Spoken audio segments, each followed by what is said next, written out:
नमस्कार। ये आरोप लगाया गया हिमाचल सरकार के द्वारा कि केंद्र से पैसा उनको कम मिला है। मैं आपको कुछ जानकारी आज देना चाहता हूँ। 15वें वित्त आयोग के अनुसार जो केंद्र सरकार के ड्यूटीज और कर का जो कुल रेवेन्यू आता था उसका 0.83% हिमाचल को मिलता था, बल्कि 16वें वित्त आयोग के अनुसार अब 0.914% मिलेगा, जो कि उससे ज्यादा है।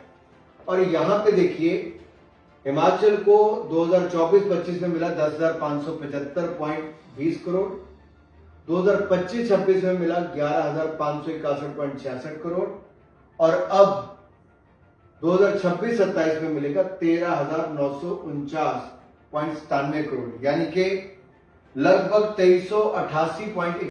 एक सवाल उठा कि रेवेन्यू डेफिसिट ग्रांट हिमाचल की बंद कर दी गई। क्या ये परमानेंट थी कि टेम्परेरी थी? इसके इतिहास में हमें जाना पड़ेगा और इसमें स्पष्ट तौर पे दिखता है कि post devolution revenue deficit grant 17 राज्यों को मिलती थी। 17 राज्यों के नाम यहाँ पे, हिमाचल प्रदेश का नाम यहाँ पे है। और कोविड के टाइम पे इसको फ्रंट लोड किया गया ताकि 3 साल तक जो कोविड का शॉक है उससे बाहर निकलने के लिए राज्य अपनी स्थिति में ठीक खड़े हो। आरडीजी कभी परमानेंट नहीं थी, केवल ट्रांजिशन सपोर्ट थी। और आप अगले पेज पे आएंगे तो इस पे देखिए, 12वें वित्त आयोग ने कहा था कि RDG must and for general category state. फिर 13वें वित्त आयोग ने कहा कि 8 स्पेशल कैटेगरी स्टेट्स को आरडीजी मिले। 14वें वित्त आयोग ने कहा कि हमें आरडीजी इसलिए वापस लानी पड़े कि राज्य अपने लक्ष्यों को नहीं प्राप्त कर पाए और वापस फिस्कल डेफिसिट उनका बढ़ गया, आर्थिक स्थिति खराब हुई, स्लिप कर गए। 15वें वित्त आयोग ने स्पष्ट कहा कि 17 राज्यों को हम जो रेवेन्यू डेफिसिट ग्रांट दे रहे हैं वो इन 5 सालों के लिए रहेगी और इसके बाद बंद हो जाएगी। क्या हिमाचल प्रदेश उसके लिए तैयार नहीं था?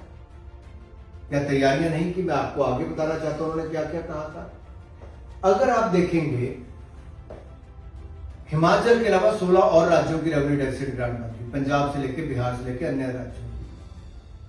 लेकिन बाकी राज्यों ने कदम उठाए। मैं आपको तुलना करके बताना चाहता हूं पहाड़ी राज्यों की। हिमाचल, पंजाब, केरल, वेस्ट बंगाल सबका बंद हुआ। हिमाचल का अपना कर संग्रहण कितना है? 5.6% है जीएसडीपी का, और उत्तराखंड का है 6.1%।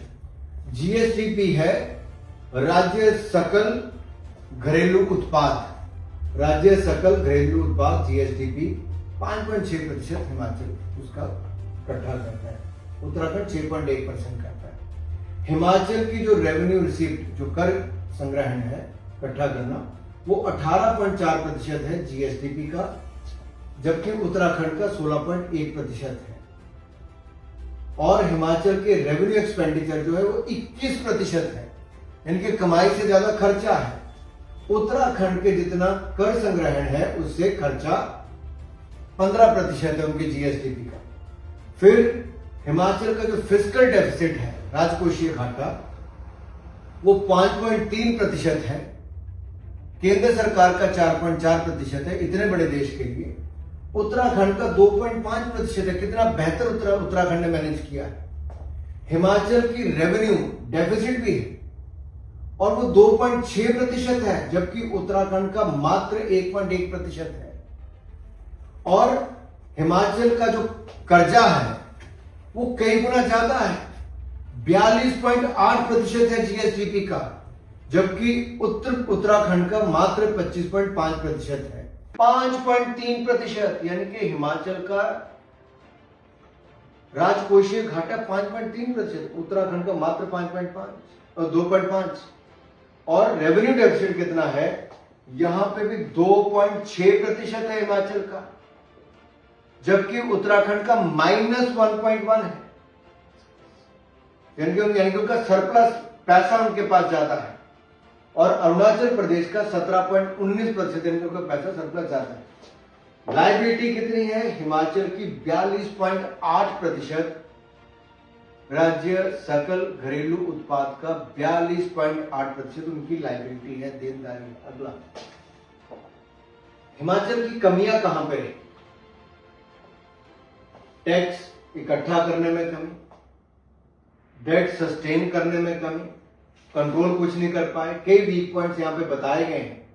जो जीएसडीपी की रेशियो मैंने पहले बताई 5 से 6%, जो बहुत ज्यादा है, 5.6%। और यही नहीं, अरुणाचल उत्तराखंड के मुकाबले ज्यादा है। कहां ज्यादा पैसा खर्च करते हैं? 72% पैसा हिमाचल प्रदेश का सैलरी, पेंशन और ब्याज पे चला जाता है, जबकि उत्तराखंड को उसके मुकाबले बहुत कम है। हिमाचल की लायबिलिटी 43% है, उत्तराखंड की मात्र 26% है। हिमाचल ने लगातार अपना रेवेन्यू सरप्लस या हाईटेक्स एफर्ट इकट्ठा करने के लिए कोई प्रयास ही नहीं किए। उसने ज्यादा कर्जे लिए हैं। हिमाचल को चलाने के लिए कर्जे पे कर्जा, कर्जे पे कर्जा, कर्जे पे कर्जा लिया गया। तनख्वाह बढ़ती गई, पेंशन बढ़ती गई, इंटरेस्ट का रेट बढ़ता गया और हिमाचल कर्जे में डूबता गया। अनुराग ठाकुर जी को पता ही नहीं है, मैं यही कहना चाहूंगा। क्या उन्होंने ये नहीं देखा कि 16 फाइनेंस कमीशन की आरटीजी खत्म हो गई है? किस प्रकार के बजट का धन्यवाद करना चाहते हैं? माउंटेन ट्रेल ले लिया। माउंटेन ट्रेल तो आप खुद पत्रकार है, मैं खुद गांव में रहता हूं, कितनी बार माउंटेन ट्रेल किया होगा आपने। और जब चुनावों के समय होते तो अनुराग ठाकुर जी भी माउंटेन ट्रेल में चलते होंगे, क्यों ना? तो वो माउंटेन ट्रेल वही है जो हमारी पगडंडियां होती है। माउंटेन में छोटी छोटी पगडंडियां होती है, जहां से छोटे छोटे रोड होते हैं, उसी माउंटेन ट्रेल में है। मैं ये बताना चाहूंगा कि 4 सांसद हिमाचल की जनता ने चुनकर भेजे। इनको, इनके पास सिर्फ धन्यवाद ही करने का प्रस्ताव होता है, ये जुबान नहीं खोल सकते।